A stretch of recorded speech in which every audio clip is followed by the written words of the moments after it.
আসসালামু আলাইকুম সম্মানিত প্রিয় ভিউয়ার্স, আশা করি আপনারা সকলেই ভালো আছেন। আলহামদুলিল্লাহ আমি ভালো আছি। আজকে অত্যন্ত খুশির খবর, যারা আমাদের সোনালী মুরগি যারা পালন করি আমরা, তাদের যারা রেডি মুরগি আছে বিক্রি করার মতো, তাদের কিন্তু আলহামদুলিল্লাহ ভাগ্য বদল হয়ে যাবে। কারণ হচ্ছে মুরগি বাজারটা কিন্তু আলহামদুলিল্লাহ অনেকটা বেড়ে গেছে। গত ৩ দিন ব্যবধানে মুরগি বাজার কিন্তু প্রায় ৪০ টাকা কেজিতে বাড়ছে।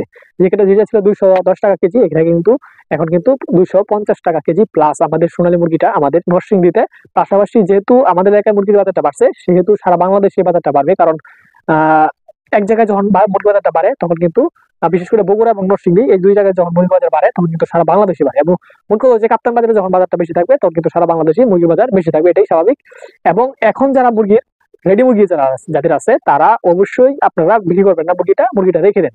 আপনারা বুঝে শুনে তারপর বিক্রি করবেন। কারণ হচ্ছে অনেকে হয়তো মনে করতে পারেন যে আবার বাজারটা কমে যায় কিনা। হুট করে কমে যাবে না। আপনি যদি প্রতিদিন বাজারটা যদি আপনি কোন জায়গা থেকে খোঁজ দিতে পারেন, প্রতিদিনের বাজারটা আপনি দেখবেন যে আপনার বাজারটা প্রতিদিন ১০ টাকা ১৫ টাকা করে বাড়তেছে। গতকালকে ২ দিন আগে ছিল হচ্ছে ২১৫ টাকা, তারপর হচ্ছে ২২৫, গতকালকে ছিল ২৩৫, আছে কিন্তু ২৫০ টাকা প্লাস, ২৫০ প্লাস।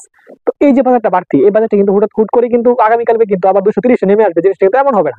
একদিন ২ দিন স্থির থাকবে বাজারটা, তারপরে আস্তে আস্তে কমবে। তো এখানে আপনি যেটা করবেন সেটা হচ্ছে, আপনার মুরগি যদি ভালো থাকে, আপনার মুরগি যদি কোনো সমস্যা মনে না করেন, আপনার মুরগি যদি ৯০০ গ্রাম হয়ে থাকে, বিক্রি করার কোনো দরকার নাই। দরকার হয় মুরগি কেজি বানাবেন, দরকার হয় মুরগি ১১ বানাবেন। কিন্তু যেহেতু বাজারটা বাড়তির দিকে, হ্যাঁ, ৫ টাকা ৬০ টাকা ১০ টাকা বাড়তেছে, আপনি মুরগিটা বিক্রি করবেন না, আপনি রেখে দিবেন। এবং মুরগিটা বাজারটা যখন একটা স্থির জায়গায় যাবে, যখন মনে করেন যে আজকে মুরগিটা একটু কম টানতেছে, তখন আপনি বিক্রি করে দিবেন, কোনো সমস্যা নাই। দেখা গেছে ৫ টাকা কমে বিক্রি করলেন, সমস্যা নাই। কিন্তু বাজারটা দেখা যাচ্ছে আপনি বিক্রি করলেন, তখন আফসোস করবেন যে আরে মুরগিটা বিক্রি করে দিলাম, বাজারটা আর বাড়তেছে। তো এই জন্য রাহুরের কোনো কিছু নাই। আপনারা মুরগি সারা বাংলাদেশে যেখানেই থাকেন, হ্যাঁ, এই নিউজটা আপনাদের দিচ্ছি এই কারণে যে হুট করে কিন্তু মুরগি বাজারটা বাড়ছে। এটা কিন্তু অনেকে হয়তো প্রথমে জানে না, অনেকে হয়তো একদিন ২ দিন পরে জানে, অনেকে হয়তো ডিলারের মাধ্যমে জানে বা অন্য কারো মাধ্যমে জানে, যার কারণে কিন্তু মুরগি বাজারটা কিন্তু আলহামদুলিল্লাহ বেড়ে গেছে। পাশাপাশি যারা বাচ্চা নেন নাই, তাদের জন্য আর কি বলার কিছু নাই। আমার মতো যারা আছে বাচ্চা নেন নাই, বা আমার খামারে এখনো বাচ্চা নিতে পারি নাই, বাচ্চা নেওয়ার মতো কোনো সুযোগ না, যেহেতু রানীক্ষেতের সমস্যা ছিল। চুল পাতা দিয়ে ব্লিচিং দিয়ে একদম ভালো করে পরিষ্কার করে রাখছি। ১ মাস পরে বাচ্চা নিবো আর কি।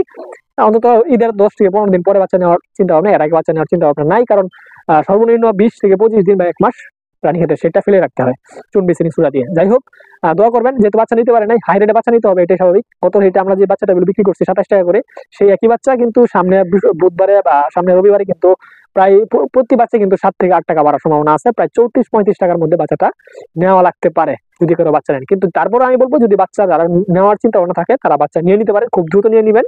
কারণ সামনে বাজারটা আর একটু বাড়বে, যেহেতু গরম পড়ে গেছে। মুরগি বাজার বেশি থাকলে বাজারটা মানে একদম কিন্তু লাভ দিয়ে বেড়ে যাবে। যার কারণে যাদের শেড খালি আছে, তারা বাচ্চা নিয়ে নিতে পারেন। এখন কথা হচ্ছে, মুরগির বাজার কি ঈদের পরে কমে যাবে কিনা, বা এই বাজার থেকে হুট করে কমে যাবে কিনা। যেহেতু ঈদের আগে বাজারটা এমন হয়ে গেছে, তো ঈদের পরেও কিন্তু বাজারটা খুব একটা কমবে না, এবং ঈদের পরে আশা করি বাজারটা বেড়ে যাবে। কারণটা হচ্ছে, সারা বাংলাদেশে আপনি যেইখানে যাবেন, আপনি যদি কোনো ডাক্তারের কাছে যান, আপনি দেখবেন ১০০ মুরগি যদি ডাক্তার কাটে, সেখানে কিন্তু প্রায় ৭০ থেকে ৮০টা মুরগির মধ্যে রানীক্ষেতের সমস্যা।